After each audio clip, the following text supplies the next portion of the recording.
Creality CR10S, as well as its other CR series printers, is widely popular among hobbyists due to its relatively low cost and large build volume of 300 by 300 by 400 millimeters. It retails for $399 US or $379 US on sale from Creality's official website. There may also be a shipping cost depending on where it's shipping to.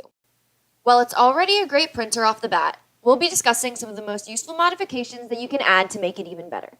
This will include both purchased items as well as 3D printable open source files. Let's start by discussing modifications that can be purchased. My favorite upgrade that I've made to my CR10S is a silent motherboard. This can be purchased on Creality's official website or on Amazon. The silent motherboard does what it sounds like and allows the printer to function almost completely silently by reducing stepper motor noise. It also includes a built-in bootloader which allows you to upgrade firmware directly to the motherboard. You can install the new motherboard by first removing the 5 bolts holding the bottom in place and the 4 bolts holding the battery in place. Once you do this, you have access to the motherboard and can remove all wiring and connections to the original motherboard. Then, you can unscrew and remove the original motherboard, rewire everything to the new board, and bolt that one into place. I found it helpful to reference wiring diagrams of each motherboard as I did so. The next modification that can be purchased is the Capricorn tube. This tube can be purchased on Amazon or Matter Hackers and replaces the stock PTFE tubing. The Capricorn tube provides a lower friction and tighter tolerance than the stock tubing, allowing for a more consistent and reliable performance, specifically when printing with flexible filaments. The next modification that you can purchase is an all-metal hot end. There are a lot of options out there for this, but I decided to go with Microswiss because it simply replaces the stock option without requiring any additional modifications. The stock hot end is assembled such that the Bowden tube is pushed directly against the nozzle, whereas the all-metal Microswiss hot end includes a smooth, reamed filament path that leads directly into the nozzle.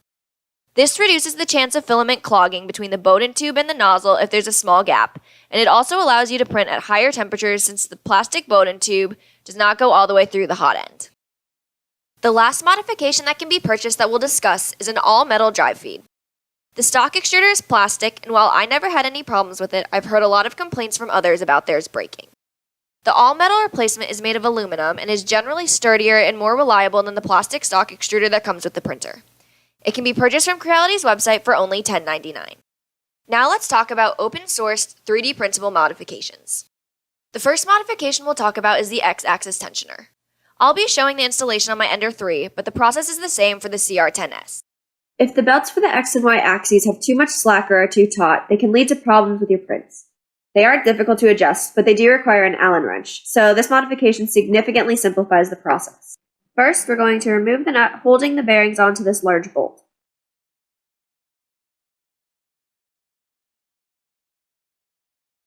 Then we will loosen these 2 smaller bolts holding the current tensioning mechanism in place, allowing us to remove it. Now that we can slide the bearing off, we will insert the spacer into the center of the bearing.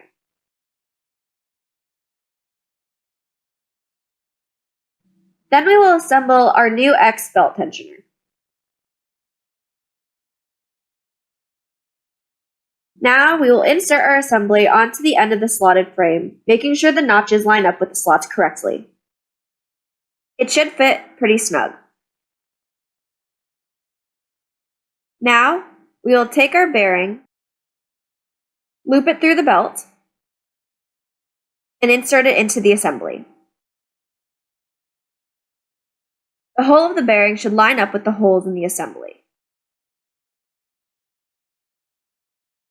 Take an M5 by 25 bolt, thread it through, and into a nut on the other side.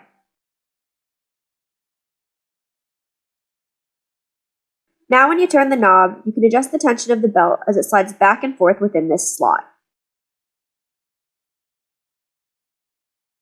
The next modification helps with Z-axis synchronization. While the CR10S has dual Z-axis motors, they can sometimes get out of sync with one another and cause uneven leveling of the X-axis. This modification will ensure all movement along the Z-axis is synchronized between the 2 motors. It does also require the purchase of the following parts. I was able to find and purchase them all from Amazon. You install this by first loosening the bolts on the 2 Z-axis couplings, allowing you to slightly raise the 2 threaded rods. Once you've done this, you can retighten the bolts and attach the 2 pulleys with the teeth on top of the threaded rods. Then, you can loop your belt around them. Next, you'll need to install the bracket onto the frame with M4 screws and T-nuts. You'll then use the additional printed parts, toothless pulley, and M5 nut and bolt to finish assembling the Z-axis puller.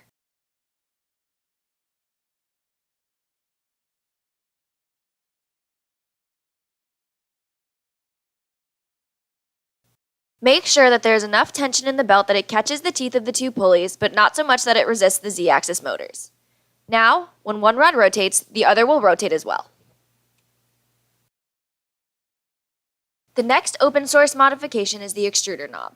It can be a pain threading filament from the extruder to the hot end, so this knob allows you to move filament a little bit at a time. Simply place the knob over the extruder and you're good to go. This comes in super handy every time you need to change filaments.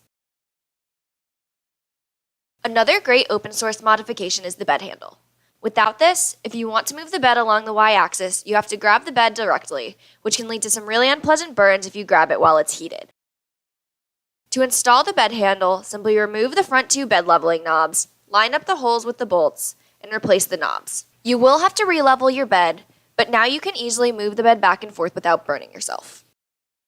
The last open source modification we'll discuss is the filament sensor. I had a lot of problems with getting my filament sensor to stay attached the way the stock housing intended, so I printed a hinged housing to replace it. This was then bolted directly onto my printer so it won't go anywhere, and the hinge is great at preventing filament from shaving when it enters from more aggressive angles. For more information and reviews related to all things 3D printing, check out total3dprinting.org. Thanks for watching!